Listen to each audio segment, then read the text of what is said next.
Hello everyone and welcome back to this channel. So those of you who are new here, or those of you who are not exactly sure about what this channel is about, basically, hi, my name is Cicely. I am a 5th year dental student now at Hong Kong, at HKU in Hong Kong. This channel is basically about my journey as a dental student and also some travel vlogs that I like to make. Well, my sister helps me make. So today I thought I would make a sit-down chatty video just about some things that I have realized or found out about dental school or being a dental student over the past 5 years. I think I'm pretty qualified to talk about this. I did not want to speak on this before because I felt like I was still too young. I didn't really know much about dentistry. I haven't really experienced dental school fully, but now I'm in my second last year. I've been seeing patients for around 2.5 years now. I think I'm qualified. So if you're interested to know more about dental school life in Hong Kong, or just like what it means to be a dentist and going into that field, please keep watching. We have a special guest, Marsh. Marsh is here with me, providing some emotional support. He'll be right here. I've been feeling pretty stressed recently, and usually I think I deal with stress pretty well. Like, I don't physically feel stressed, but what I have been noticing this year a lot, and maybe a little bit of last year, is that I have an increasingly worse bruxing or teeth clenching habit. So I never used to have this. Literally, I think before last year. The reason why I noticed it is because sometimes I'll wake up and the inner sides of my cheeks will be like raised, which is basically like bite marks all along your cheeks that is caused by either clenching or grinding. Anyway, I'm rambling. But yeah, this is one way that I've noticed that I've become more stressed. And secondly, which is the most debilitating, if I say so myself, is I have lots of dreams about dental school. Anyway, we'll get into that in 1 second. 5 things that they don't tell you about dental school before starting dental school. This year, I started pediatrics, so I basically covered all of the disciplines, all the major disciplines now, including endodontics, periodontics, cariology, prosthodontics, what am I missing? Pediatrics and orthodontics. I'm pretty sure that's all of them. What we do see on a regular basis now are the main 5. We don't really do ortho in undergraduate level. Because I've experienced all 5 of these disciplines, I am now able to share my opinions on them. So number 1, pediatrics, children patients. When I first started dental school, in my interview, they were like, oh, if you want to specialize, what do you want to specialize in? And I said pediatrics, okay? Because I really love kids. I want to work with them. I think they're so cute. But just thinking a kid is cute and playing with the kid is different from actually operating on them. I think it was my first or second time. It was a pulpotomy, and it was really tough. Like, I cried at the end because the kid was in so much pain, as the kid will be, like anyone would be after a pulpotomy. That is when you open up the tooth and you don't remove all of the pulp, you only remove the coronal pulp, and you just put some like medication and stuff. But basically the pulp is very inflamed, so it's really painful and it won't stop bleeding. My first kid patient, he does not speak. Like, he will suffer in silence, and that really hurt my heart the most. After seeing the patient, I felt so bad. I felt like I was causing him so much pain. I felt really guilty. I was like, I should have done better, like I should have been faster. It's just really difficult. I don't know if it's because I have too much empathy towards children, or I just put too much of myself in my work, but when they are in pain, I feel pain, and it's just not a nice feeling. And after these past 3 months, I don't know if I can specialize in pediatrics anymore.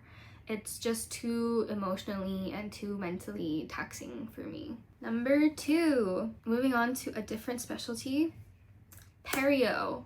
Perio is arguably actually, I was gonna say it's the most frustrating specialty, but actually it's not. All of them are frustrating in their own ways, but the reason why perio is so frustrating or annoying is because you need to have good perio before you can move on to do any other procedure, which means if your perio is not good, it's like everything, all your treatments are at a standstill. Perio is like one of only specialties that really requires patient compliance.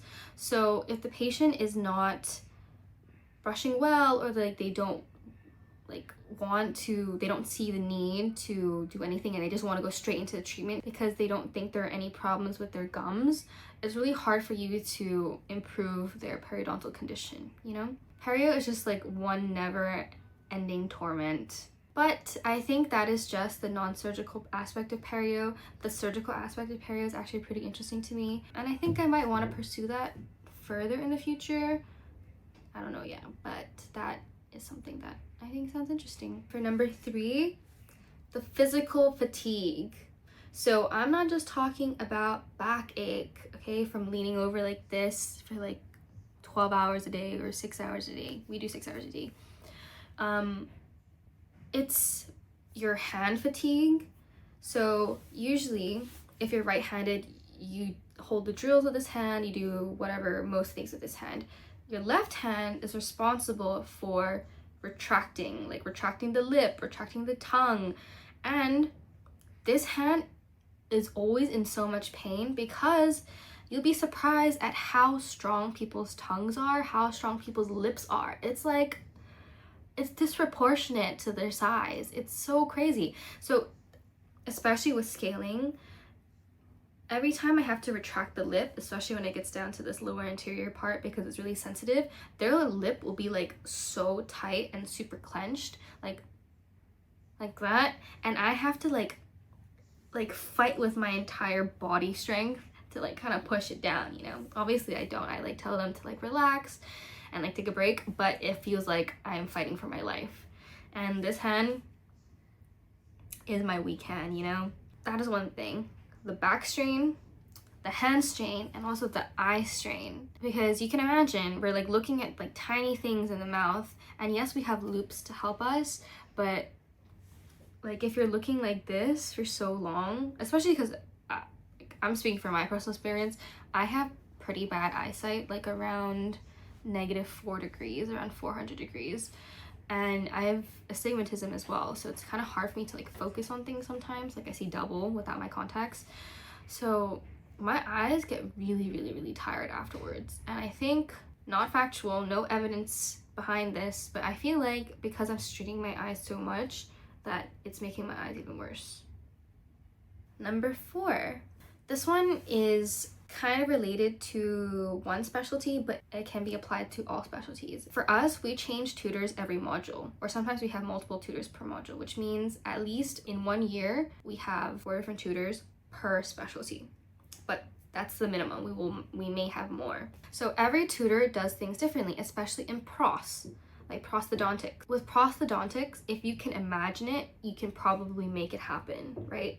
For dentures, yes, we have some theory behind it. There's like a standardized way to do it, but prosthodontics is like where all the creative dentists go, you know? Like dentures can just have some wacky designs. They can have like weird designs. When you go from one tutor to another, especially with different denture designs, one tutor will say, oh, this is good, go ahead, this is great. The next tutor is like, why did you do it like this? And then they'll like challenge you, like constantly question you, like try to understand why you did it, when it's not super your fault because you had it like double checked before. You know what I'm trying to say? You should be able to back up why your design is like the way it is, but at the same time, if you make one design and you think it's okay, you get it checked and your tutor says it's okay, but then the next tutor says it's not, you're like kind of put in a tough situation. The last and the thing that really inspired this video, patient management stress. This year in particular, I have a physical manifestation of stress in the form of dreams. Every night, or not every night, but at least most nights, like maybe 3 or 4 out of the week, I will dream about my patients because I am so worried about them. I cannot stop thinking about them. Like, I think this goes back to putting too much of yourself in your work. Like, obviously, you want to help and do the best you can for a patient as fast as possible, but a lot of the times that's just not possible, especially in a dental school setting, because there are just so many things to manage. The lab needs time to make things. You only get to see one patient per specialty per week, and if you have like 20 plus patients, that means you don't get to see them very often or as often as you like, which obviously slows things down. I think for me in particular, if a patient has like no teeth or little to no teeth, I want to be able to give them fake teeth or like a denture as soon as possible. And it really weighs on me when I'm not able to do that. Like, I get really stressed that I am not doing them as good as a service as I want to be able to. Yeah, and in my dreams, I think about them. I think about all the things that I could have done better. Like, for example, on Tuesday, I extracted a tooth and it was undeniably, it needed to come out. There's like no bone, just not good periodontal prognosis. And in my dream, I was being challenged by someone saying, why did you extract this tooth? There was no need to extract this tooth. This tooth could have been saved. In my dream, I was like listing out all the reasons why this tooth was indicated for extraction. So it's just never ending. Like, you can't I feel like my whole life is consumed by dentistry, and I have to constantly remind myself that I need to have a life outside of dentistry. So I really put in the effort to do that this year. I've started pottery, which is really exciting. And I really enjoy it. It's just so soothing. And I've been making an effort to read more. So I actually have a book vlog coming up where I read all of Sally Rooney's books. So Normal People, Conversations with Friends, Beautiful World, What Are You, and Intermezzo, which I'm reading right now.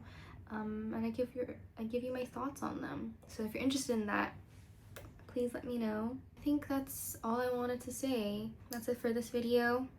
Thanks for listening to the ramblings of a sleep-deprived, crazy dental student. And if you like following me along this dental journey, please let me know. And yeah, I'll see you guys in the next one.